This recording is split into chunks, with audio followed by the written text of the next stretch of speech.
You know, there comes a time in every life when the battle feels too heavy, when the prayers feel like they're hitting the ceiling, when the world makes you feel small, unseen, forgotten.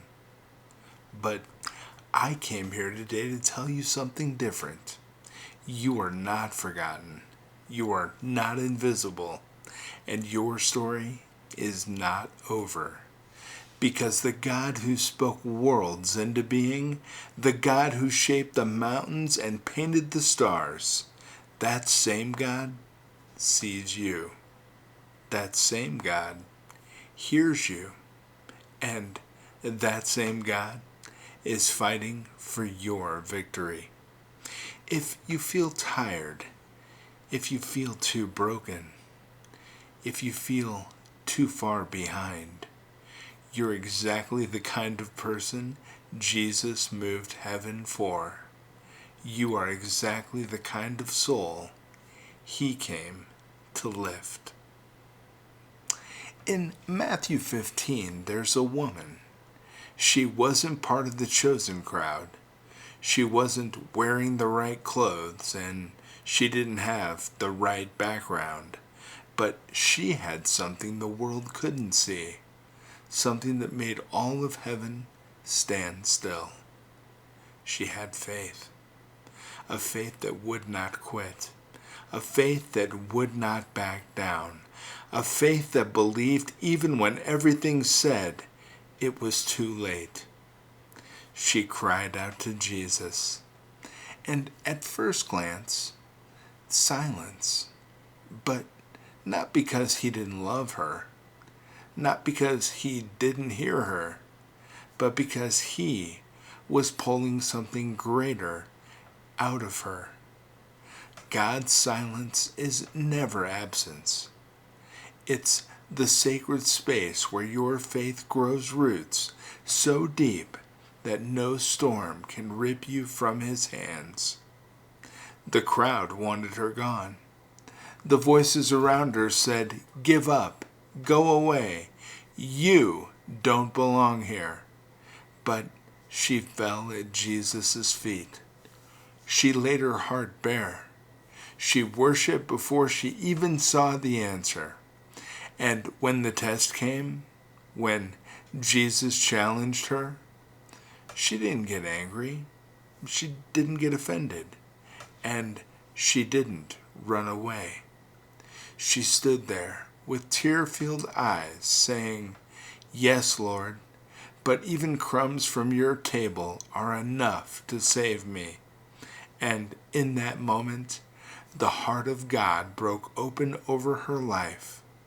Jesus looked at her, not with pity, but with pride, and said, "Woman, you have great faith. Your request is granted." And her daughter was healed. You see, it was never about being perfect. It was never about coming from the right family, the right paths, the right story. It was always about her heart that dared to believe. "Even a crumb from heaven is enough for my healing," she said. "Even a whisper of his power is enough to change my life." And I'm telling you right now, it still is. Your faith, your battered, bruised, weary faith, is still enough. Your whisper of hope in the dark, still enough. Your shaky prayer, still enough. Because it's never been about how strong you are. It's always been about how strong he is. And later in Matthew 15, the crowds gather again, tired, hungry, worn out. And what does Jesus do? He doesn't send them away. He doesn't tell them to tough it out. He feeds them. He fills them. He multiplies the little they have until it overflows. That's your God.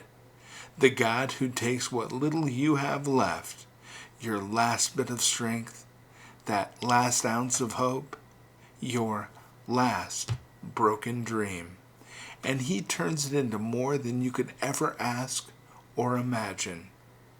7 loaves, a few fish, 4,000 souls fed, baskets of abundance left over. And if God can take crumbs and feed multitudes, what can he do with the little you are holding on to? You see, I don't know what you're carrying today. And I don't know what dreams have felt delayed or what prayers feel unanswered, what battles have left you bruised.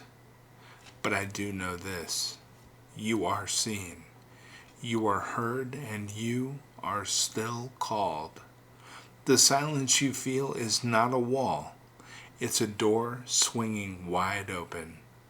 The weight you're enduring is not wasted, it's preparation for miracles greater than you can see. So don't quit. Don't quit. Don't quit. Don't listen to the voices that tell you you're not enough. Don't measure your future by the failures of your past. God measures you by your heart. And a heart that dares to believe when there's no evidence yet, that's the heart that wins battles. That's the heart that heaven celebrates. It's the heart that shakes the gates of hell and claims every promise God has ever spoken. And you were never fighting alone. You were never praying into empty air. You're part of a story bigger than your struggle, and your victory is already written into its pages. So, lift your head, steady your spirit, and believe again. Because the same Jesus who healed the Canaanite woman's daughter, the same Jesus who fed the 4,000, the same Jesus who called broken people beloved, that same Jesus is walking toward you now. And he's carrying your victory in his hands. God bless you, my friends. Bye-bye.